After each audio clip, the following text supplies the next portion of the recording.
Damos comienzo a un nuevo programa.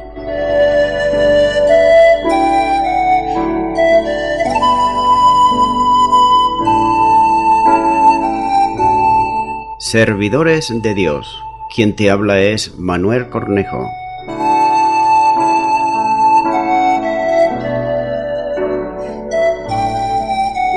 Este es un programa que está respaldado por la Iglesia Evangélica Misión Evangélica de Cataluña.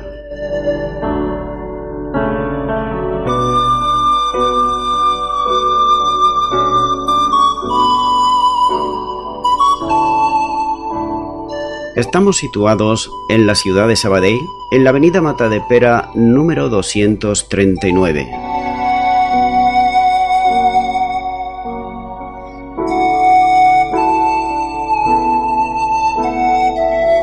Antes de dar introducción a la palabra de Dios, estaremos poniendo una alabanza.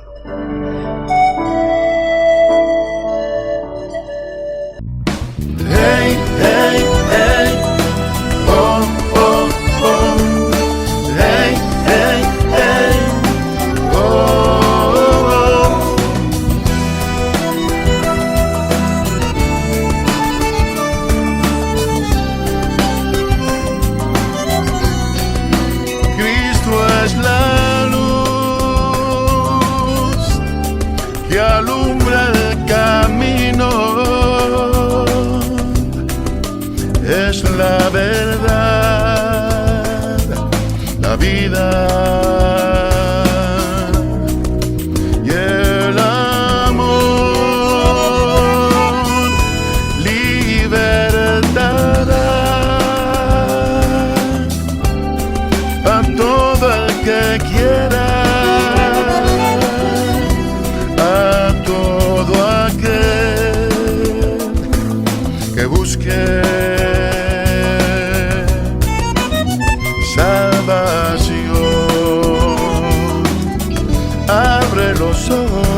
al mundo de hoy. Algo brilla y no es el sol. Te da vida, te da paz, amor y libertad. Luchas contra el gran dominador para que termine la opresión. Es la fuerza que te da la justicia y el amor. Cristo es la luz que alumbra el camino. La verdad, Él es la vida y el amor.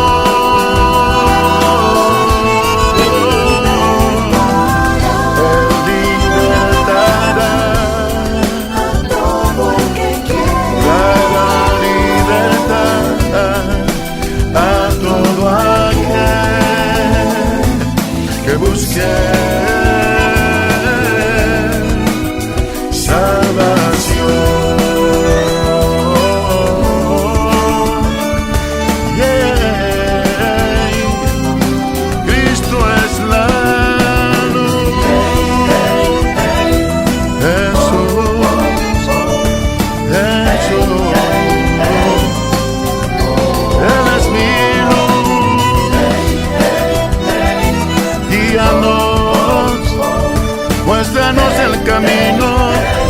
muéstranos el camino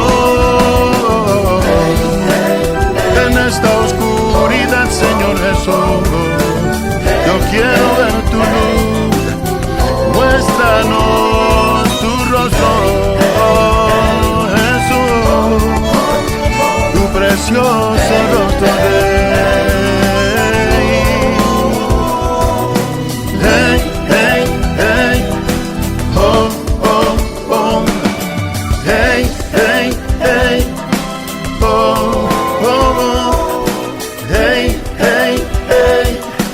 oh,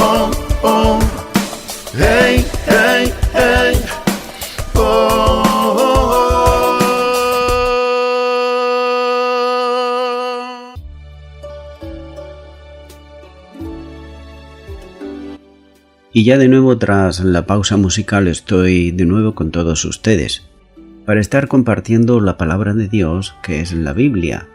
Lo voy a estar haciendo de una manera expositiva y como siempre versículo a versículo.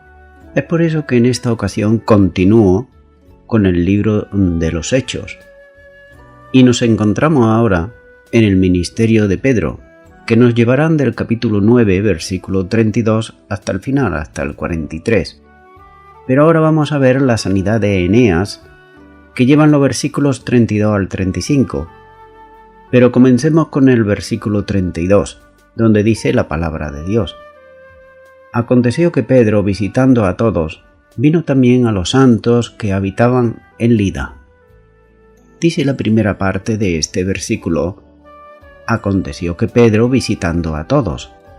Lucas retorna nuevamente a la persona de Pedro, pero había dejado en Jerusalén para instruir el relato sobre la conversión de Saulo.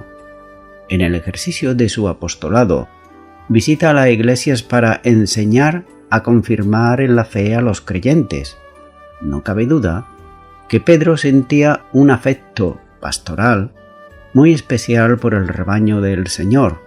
Jesús le había encomendado el pastoreo de sus ovejas, como así nos lo muestra en el Evangelio de Juan, capítulo 21, versículos 15 al 17. Y él, Pedro, completa la misión que le había sido encomendada, visitando a los distintos grupos de creyentes en donde se encontraban. En esos viajes misioneros, Pedro iba también acompañado de su esposa, como así nos lo muestra la primera carta a los Corintios que escribió el apóstol Pablo, capítulo 9 y versículo 5, donde dice: ¿No tenemos derecho de traer con nosotros una hermana por mujer, como también los otros apóstoles y los hermanos del Señor y Cefas? Cefas se está refiriendo a Pedro. Dice la segunda parte de este versículo: vino también a los santos que habitaban en Lida. Entre los lugares visitados estaba Lida. Esta ciudad estaba en la llanura de Sarón, a unos 50 kilómetros al sudoeste de Jerusalén y aproximadamente a unos 15 kilómetros del mar Mediterráneo y unos 18 kilómetros de Jope.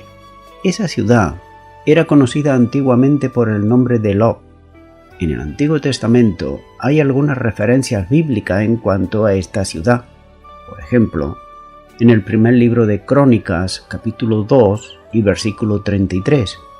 También en Nehemías, capítulo 7, versículo 37 y capítulo 11, versículo 35. Esta era una de las ciudades en las que regresaron los exiliados de Babilonia, como así nos lo muestra Nehemías, capítulo 7, versículo 37 y Esdras, capítulo 2 y versículo 33. Además, estaba situada en un lugar de paso de caravanas que iban de Babilonia a Egipto, pero concretamente en ese tiempo era el centro de un distrito administrativo de Judea. Felipe, por otro lado, había pasado por esos lugares en el camino de Azoto a Cesarea, como así nos lo muestra este mismo libro de los Hechos, capítulo 8 y versículo 40. Así que muy probablemente las iglesias de esa área geográfica se deben a su ministerio evangélico, es decir, al de Felipe. El propósito de Pedro en ese lugar no era otro que visitar, como dice aquí, a los santos. Título que ya usó antes Lucas para referirse a los cristianos que ya se ha considerado anteriormente. Dice que visitaba, pues, a los creyentes que residían en Lida. Continúo ahora con el versículo 33 de este capítulo 9 de Hechos, donde sigue diciendo la palabra de Dios. Y halló allí a uno que se llamaba Eneas, que hacía 8 años que estaba en cama, pues era paralítico.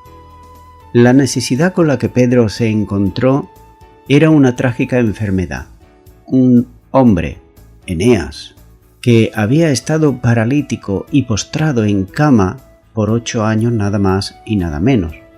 De manera que su condición era similar con el que Jesús se había encontrado y a quien él, Jesús, había sanado, como así nos lo muestra Lucas capítulo 5, versículos 18 al 26. Nótese por otro lado que la condición del hombre era desesperada, la de Eneas, ya que estaba paralítico y además postrado en cama.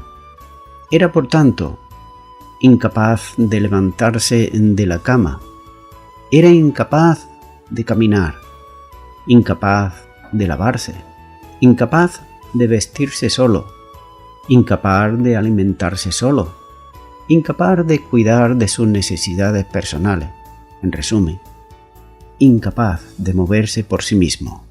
Es por esta razón que tanto él como su familia y los que le cuidaban a él debían de estar llenos de desesperación y desesperanza, como también ocurre en los días de hoy a las personas que tienen que cuidar de una persona que está minusválida. No había la más mínima esperanza de que pudiera recuperarse y poder valerse por sí mismo.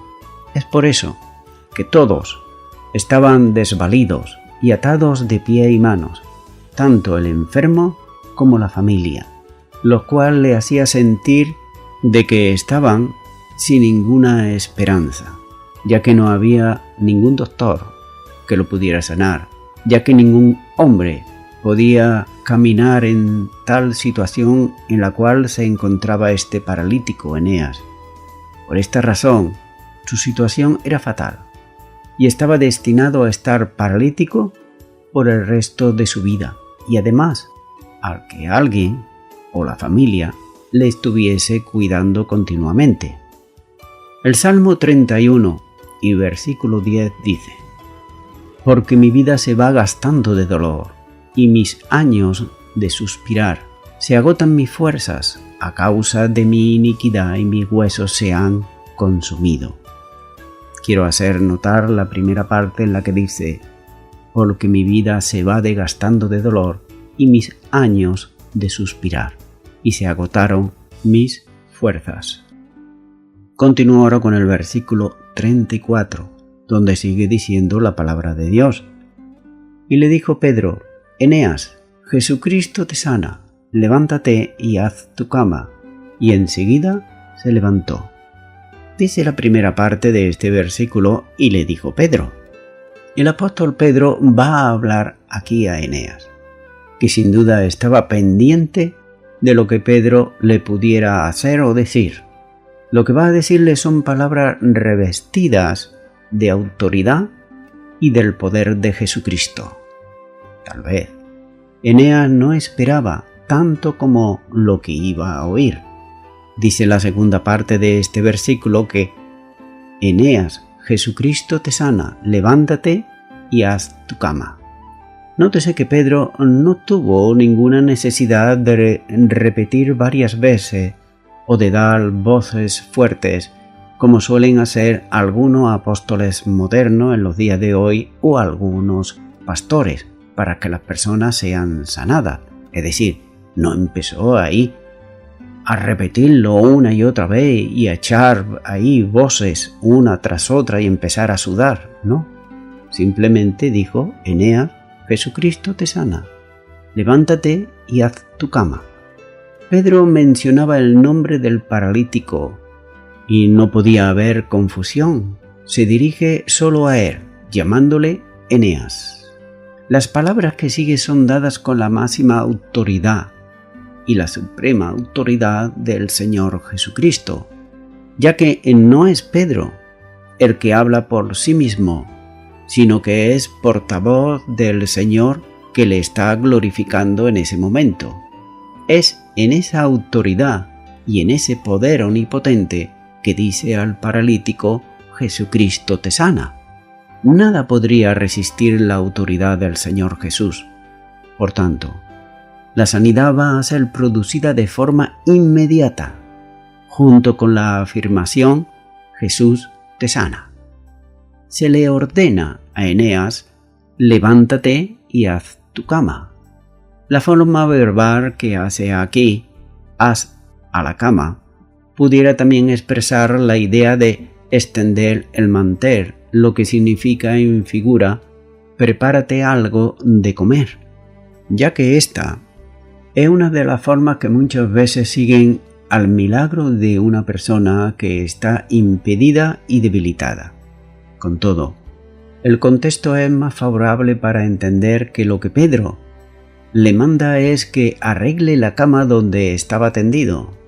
Hasta ahora, había tenido que hacerlo por él, desde su curación.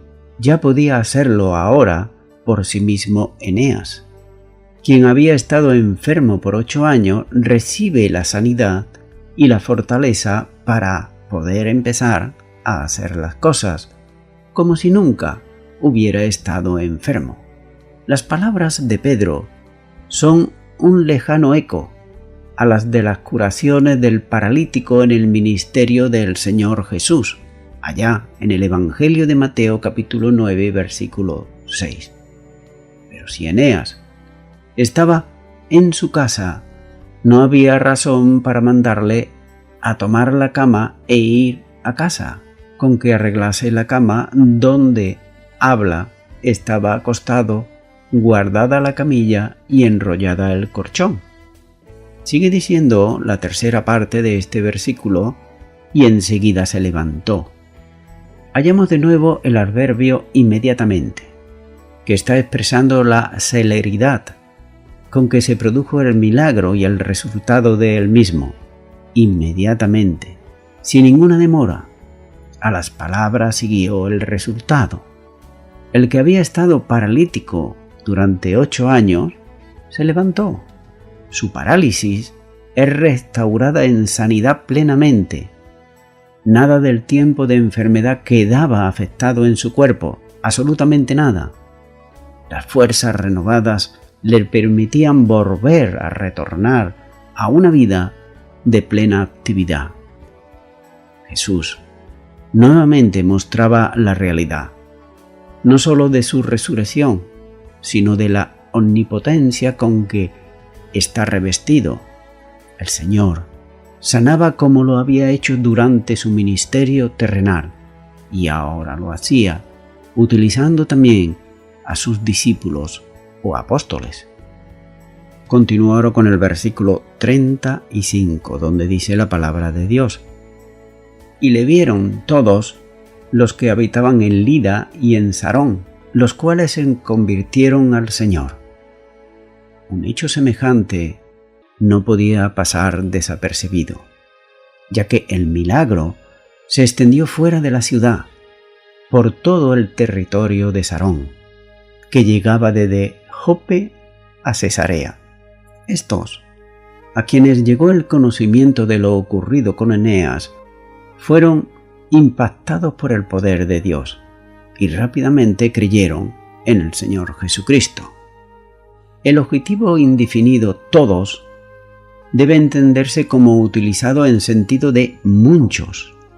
Quiere decir que muchos de los que conocieron el milagro fueron salvos, aunque no todos los que creyeron habían llegado a conocer personalmente el milagro obrado por el Señor Jesús en el paralítico Eneas.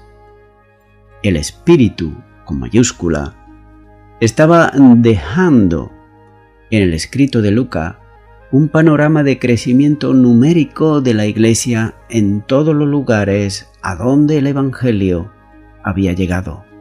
Jesús había dicho que Él edificaría su Iglesia y, a pesar de las dificultades afectadas por las persecuciones, atacadas por tantos enemigos, la Iglesia se mantiene y crece porque no es obra de hombres, sino que es obra de Dios.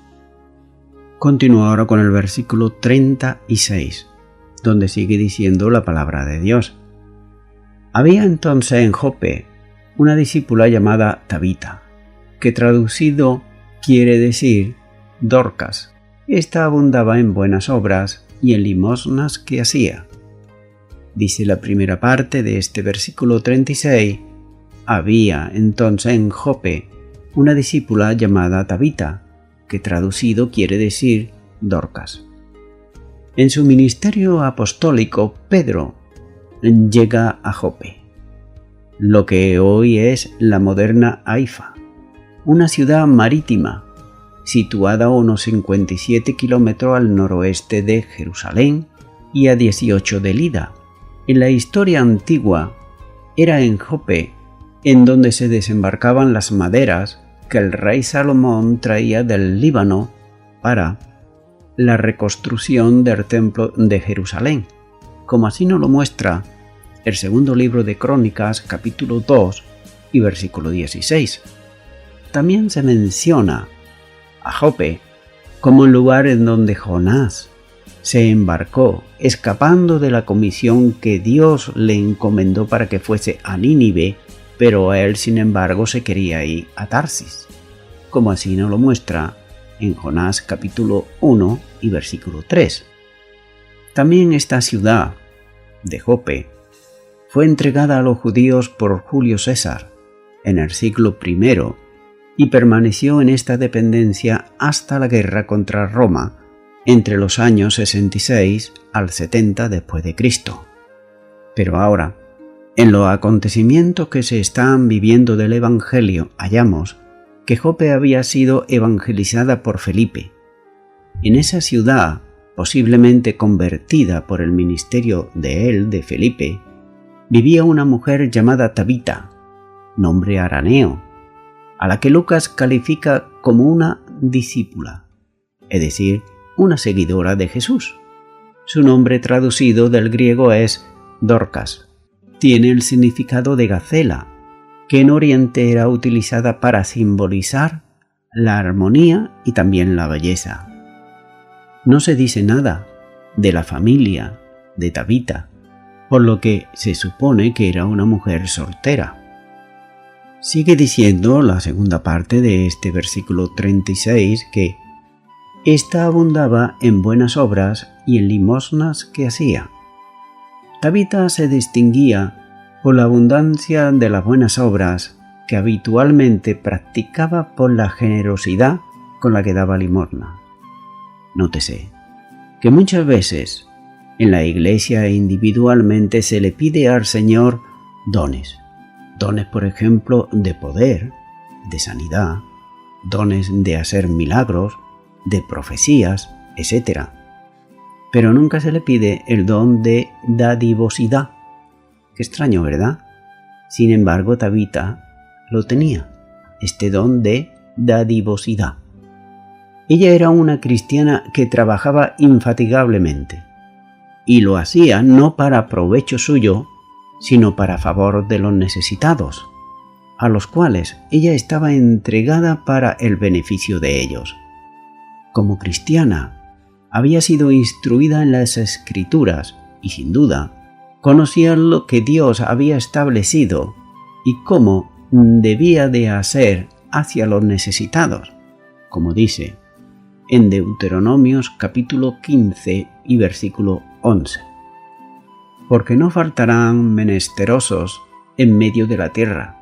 Por eso yo te mando diciendo, abrirás tu mano a tu hermano, al pobre y al menesteroso en tu tierra. Pero también había sido instruida en la enseñanza del Señor Jesús, que recordó a los suyos que a los pobres los tendrían siempre entre ellos para practicar la caridad, como así lo muestra Mateo capítulo 26 y versículo 11. También hallamos en el Salmo 41 y versículo 1 donde dice: Bienaventurado el que piensa en los pobres, en el día malo lo librará Jehová. También los apóstoles, los 12, tenían presente la atención a los pobres, como le recordaría también el apóstol Pablo en Gálatas capítulo 6, versículo 9 y 10. Continúa ahora con el versículo 37, donde sigue diciendo la palabra de Dios. Y aconteció que en aquellos días enfermó y murió. Después de lavada, la pusieron en una sala. Dice la primera parte de este versículo: y aconteció que en aquellos días enfermó y murió. En aquellos días, referido al tiempo del ministerio de Pedro en Lida, se está refiriendo, y ocurre en Jope, al occidente. El médico Lucas no da detalle de la enfermedad que le sobrevino a Tabita, simplemente dice que enfermó. Aquella enfermedad trajo como desenlace la muerte de ella. Sin duda, era una pérdida muy sensible para la Iglesia y sobre todo para los necesitados, a quien ella atendía con toda su dedicación y amor en el Señor. Dice la segunda parte de este versículo: después de lavada la pusieron en una sala. Siguiendo la costumbre habitual, procedieron al acondicionar el cadáver, y Lucas dice que lavándola, o tal vez mejor, lavarla. Esta forma era típica y además era costumbre entre los judíos antes de ungirla para el enterramiento. Pero también hay que hacer notar que la sepultura de los cadáveres en lugares como en Palestina, donde el calor es muy intenso, se hacía en el mismo día de lo ocurrido cuando fallecía una persona, o a lo sumo ya como mucho al día siguiente. Así que, preparado ya el cadáver de Dorcas, fue puesta en una sala del piso superior. Generalmente ese lugar, era un lugar que estaba reservado para el hospedaje de las visitas. Y voy concluyendo ya con esto.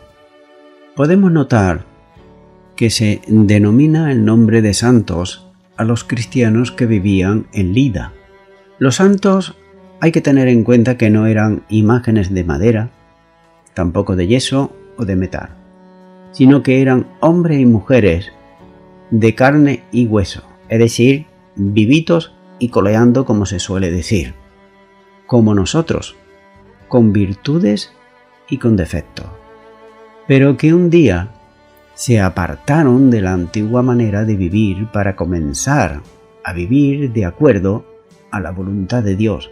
Y cuando se vive conforme a la voluntad de Dios, esto hace que una persona esté apartada del pecado, y por eso es santa, porque Dios es santo. Así que santo no es una persona solamente en particular aquí en la tierra, sino que santo es todo aquel y toda aquella que ha recibido a Jesucristo en su corazón, ha experimentado el nuevo nacimiento y vive conforme a la palabra de Dios. Originalmente, la palabra santo expresa la idea de separar, pero no tanto de modo negativo, de exclusión, sino todo lo contrario, de positivo, de reserva, de dedicación y de consagración. Por lo tanto, como he dicho, cada creyente en Cristo es un santo o una santa, porque hemos sido separados de una vida de pecado para vivir en pureza, separados también de la condenación del infierno y unidos a la eternidad para siempre con Dios. Estamos separados de la maldición que pesa sobre todos los seres humanos que viven en pecado. Sobre la forma de sanar de Pedro, observamos aquí que Pedro no ora, Pedro no impone las manos, Pedro no unge con aceite, Pedro no reprende ningún espíritu de enfermedad, Pedro no ayuna, tampoco Pedro no convoca a la Iglesia para que interceda a favor de la sanidad. Pedro no hace sanidad interior para descubrir el motivo de la parálisis. Simplemente lanza una frase poderosa que cura inmediatamente a Eneas cuando le dice: Eneas, Jesucristo te sana, levántate y haz tu cama. Amigo y amiga oyente, sobre la sanidad de Eneas dice que muchos aceptaron a Jesucristo como el Salvador de sus almas. Sin duda, esta sanidad fue un poderoso milagro. Pero sabes, hay otro milagro mucho más poderoso que es la sanidad física, que es la sanidad espiritual. Es el milagro que una persona cuando escucha la palabra de Dios, esta produce fe en su corazón. Y esta poquita de fe es lo que hace que esta persona pueda aceptar a Jesucristo en su corazón como Señor y Salvador. Ya que lo que antes parecía imposible, como el poder, por ejemplo, cambiar una vida, Jesucristo puede cambiar tu vida. Además, Él vino para darte vida y darte vida en abundancia. Y cuando estoy abundancia no estoy diciendo unos cuantos años más de vida, sino que estoy hablando salvación y vida eterna. Por ello, te invito en este momento a que tú puedas aceptar a Jesucristo si la palabra de Dios ha producido fe en tu corazón, para que le recibas como el Señor y Salvador de tu vida. Por ello te animo a que ores conmigo y repitas ahí a donde tú estás. Señor Jesús, he escuchado tu palabra y para ti no hay nada imposible. Cuando hay un corazón dispuesto, yo dispongo en este momento mi corazón. Te recibo en él como mi Señor y como mi Salvador. Y te doy gracias en tu nombre, en el nombre de Jesús. Amén.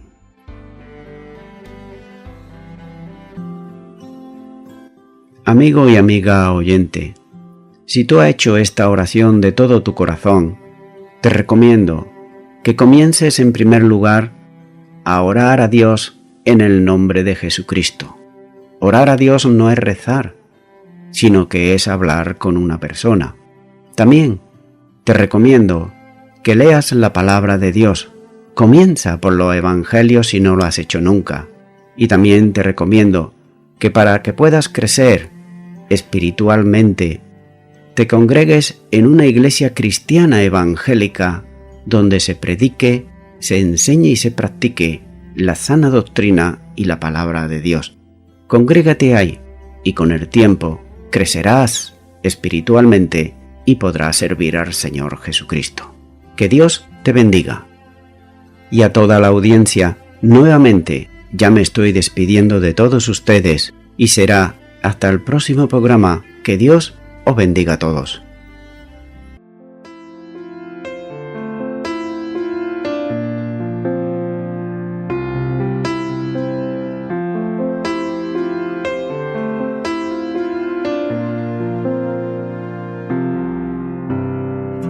Mi alegría es cantarte una canción del corazón y mi gozo entregarte lo que soy sin reservación. El sentido de mi existencia es adorar siempre tu presencia, aún al cruzar por oscuridad. Puedo sentirte y al cerrar mis ojos hoy puedo verte y al buscar en mi interior puedo sentirte hablarme, guiarme, decirme que me amas, mostrarme lo grande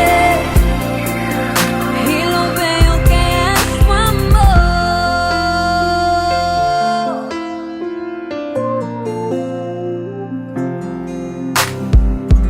Tú me ves como nadie jamás un día me dio y te aferras en hacerme sonreír, vivir lo mejor. La razón por la que